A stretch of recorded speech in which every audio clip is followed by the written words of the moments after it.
Hey everyone, I've been requested to do some series of videos dealing with gas laws, and so we'll start that today. I'm going to talk a little bit about Boyle's law. I'm actually going to show you Boyle's law. I'm going to give you an example of how altitude affects Boyle's law, and then I'll tie it into clinical practice. So Boyle's law says when temperature is constant,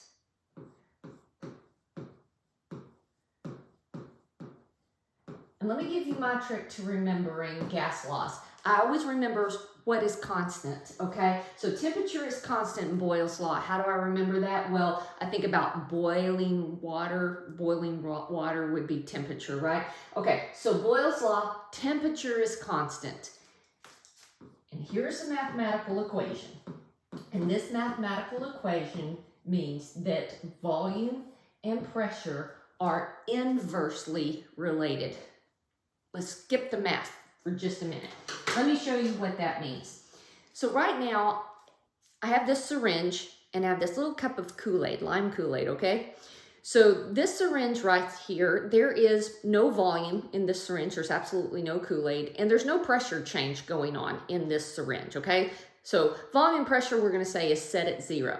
Now I'm gonna put this syringe into my cup of Kool-Aid, and I'm gonna pull back on the plunger. And what that means is I'm creating a vacuum. I'm actually decreasing pressure. And see how when I'm decreasing pressure, that volume in that syringe is increasing? Okay, so this is an inverse relationship. I have just decreased the pressure by pulling back on that plunger, and as a result, volume inside that plunger has increased. Boyle's law. The exact opposite is going to be true.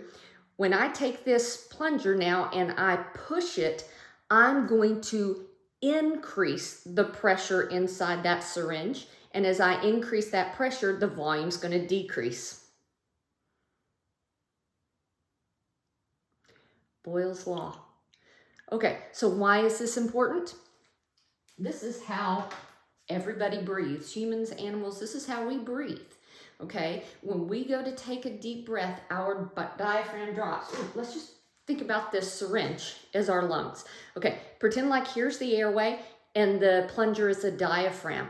So when the diaphragm drops, okay, remember when I pull that plunger, when the diaphragm drops, that creates a negative pressure in the lungs compared to that in the atmosphere. So as the diaphragm drops, air from the atmosphere moves into the lungs, okay? So the air, the volume of the thoracic cage increases so you can get more air in there, okay? So Boyle's law says as pressure decreases, volume increases. They're inversely related, okay?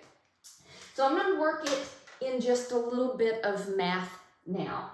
Okay, let's move into the math, and let's kind of give you a visual that you're really familiar with. Let's talk about a bag of potato chips, okay? So a big bag of potato chips, I had to Google this by the way, a bag of potato chips at sea level, which is 760 millimeters of mercury. At sea level, a bag of potato chips has about 585 milliliters of air in it. And you know that, right? You can kind of squeeze on a bag of chips and it's got air in it so those chips don't get crushed. So at sea level, we've got about 585 mLs of air. I'm going to change this to liters so the numbers don't get as big. So 585.585 liters or 585 milliliters. All right. So let's pretend that right now here's sea level, 760. What that means is I have my bag of Lay's potato chips or Ruffles or whatever it is you want to eat. The atmosphere is bearing down on that bag of potato chips. And inside that bag of potato chips is 585 milliliters. Now I'm going to take this same bag of potato chips that at sea level, and now I'm going to take it to the top of Pikes Peak.